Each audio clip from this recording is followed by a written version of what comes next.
Hello everyone. This talk is about why you should be having regular Pap smears to protect yourself.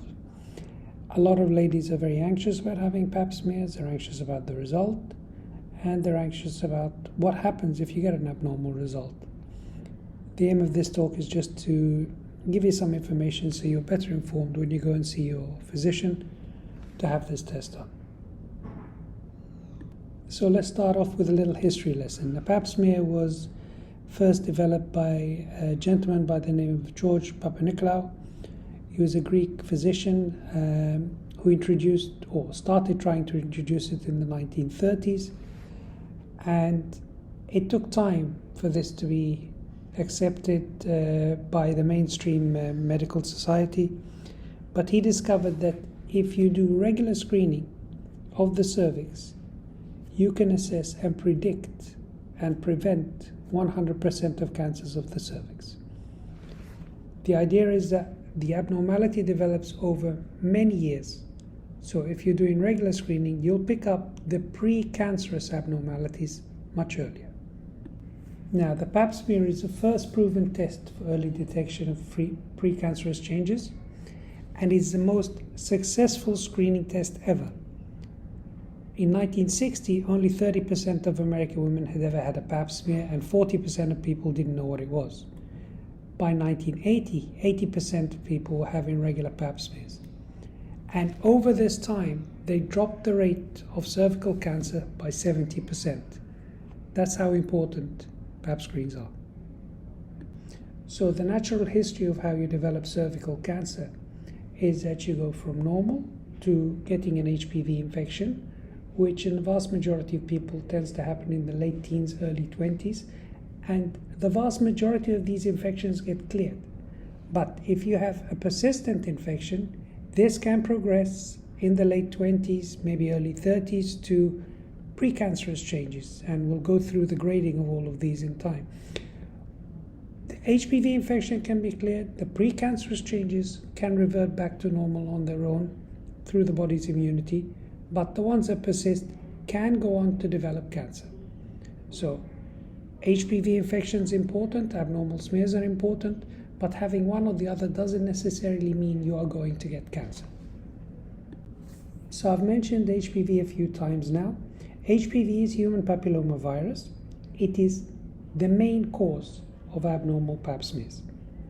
97% of abnormal smears are caused because of HPV. Other factors that you can see here can cause abnormal smears, but really their impact on causing abnormal smears is very, very low. So just like George Papanikolaou developed the Pap smear, Harold Housen was the one who developed the theory that HPV was implicated in cervical cancer. Before that, we thought it might be herpes simplex. We might have thought other factors were involved, but he isolated it in the 1980s, specifically type 16 and 18, which are responsible for 70% of the abnormal smears, and he got the Nobel Prize for it in 2008. It is the most common viral infection of the genital tract. It can cause lesions in the cervix, vulva, vagina, anus, mouth, tonsils, or throat. It is possible for it to be transmitted from the mother to the fetus, but there's no evidence really that vaginal birth gives a higher risk of transmission compared to cesarean section in women who have HPV. As I said, over 99% or 97%, depending on which figures you look at, of all cervical cancers are associated with an HPV infection. About 50 to 80% of all women will have had an infection at some point in their lifespan, and the majority are cleared.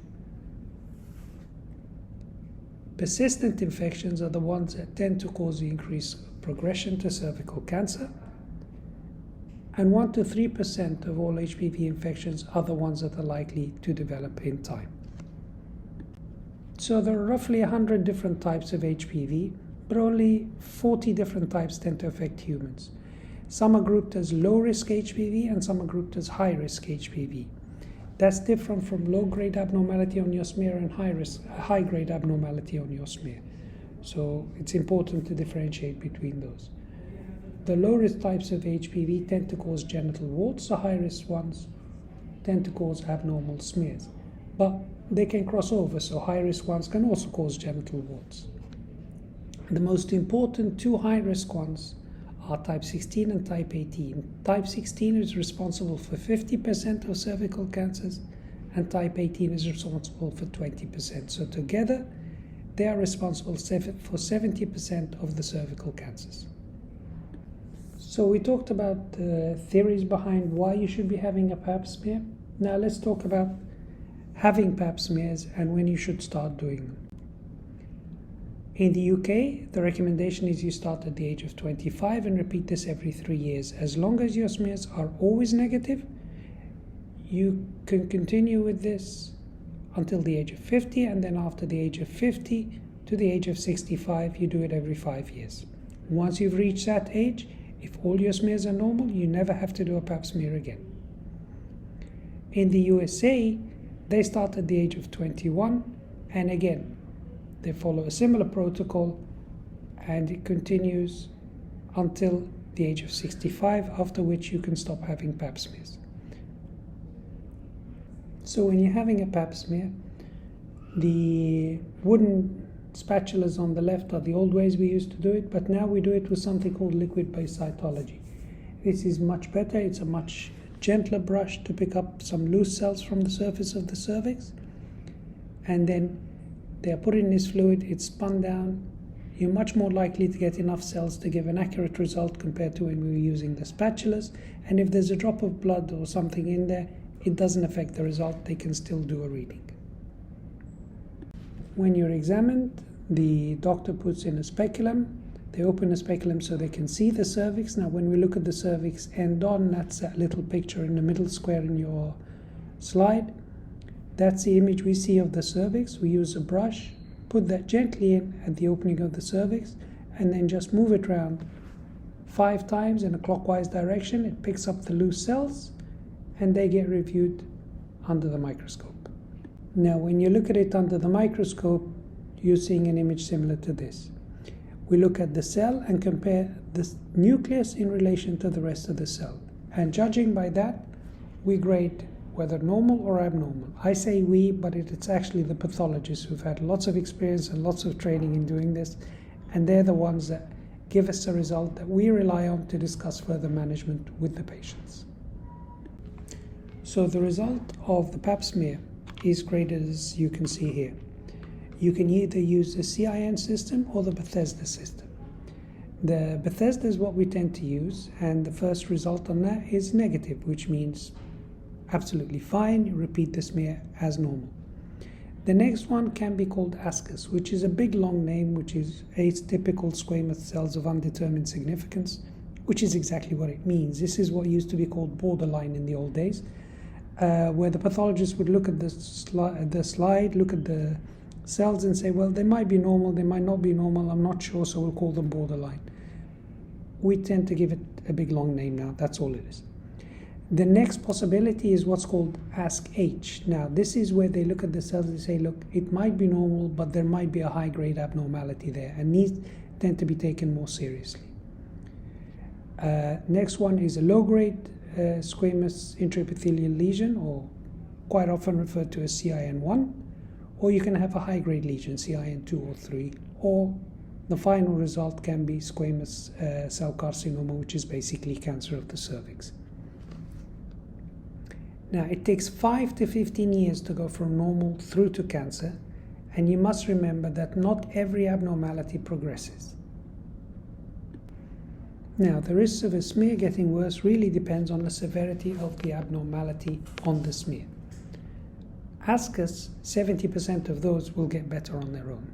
More than 50% of CIN1, more than 40% of CIN2, and more than 30% of CIN3 can improve on their own. Some will stay as they are at that level and not progress at all, but there is a small percentage that will progress, and as I said, the likelihood of progression is much higher with the high-grade abnormalities. So if you get an abnormality on your smear, such as CIN1, CIN2, CIN3, or ASCUS with evidence of high-risk HPV, you need to have assessment of the cervix carried out by something called colposcopy. I'm going to do another talk on colposcopy, which will be uploaded soon, and you're welcome to look at that. But in the meantime, we have to discuss how you can possibly prevent getting HPV, which is likely to lead to abnormal smears. Most people watching this will have had an HPV vaccine when they were in school, usually around the age of 12 or 13. The idea is you give the vaccine before somebody becomes sexually active so they don't get HPV. HPV is sexually transmitted, and apart from the vaccine, the best way to protect yourself is to use barrier contraception such as condoms. The initial two that were introduced were Cervarix and Gardasil. Now, Cervarix covered HPV types 16 and 18, and the vaccination schedule were 0, 1 month, and 6 months. 3 injections gave you protection for a very, very long time, if not lifelong. Okay, and it was approved by the European Union in September 2007. The competitor to that at that time was what we call the tetravalent vaccine, because it covered 4 different types. It covered 16 and 18, but it also covered type 6 and 11, which are the 2 most implicated in genital warts. They're low-grade HPVs. The vaccination schedule for that is 0, 2, and 6 months. Again, it was approved in September 2006. Now, Cervarix has sort of fallen by the wayside, and Gardasil has become the main vaccine used. But in 2018, they introduced a new type of vaccine, which is Gardasil 9. It's called that because it covers the same 4 types that were in the original Gardasil, but also another 5 high-risk types. This is a really good vaccine, and it's recommended for anyone from school age up to the age of 45. It's important that people who are considering protection against HPV use a vaccine, because that will definitely protect you from getting these types. It will not clear it if you already have HPV, but it will protect you. That's really all there is about the importance of Pap smears, but please take them seriously and make sure you do them. They are really important, and they are undoubtedly life-saving. Thank you very much for listening, and please feel free to subscribe if you're interested in more topics. And as I said, there will be a talk on the colposcopy coming up soon.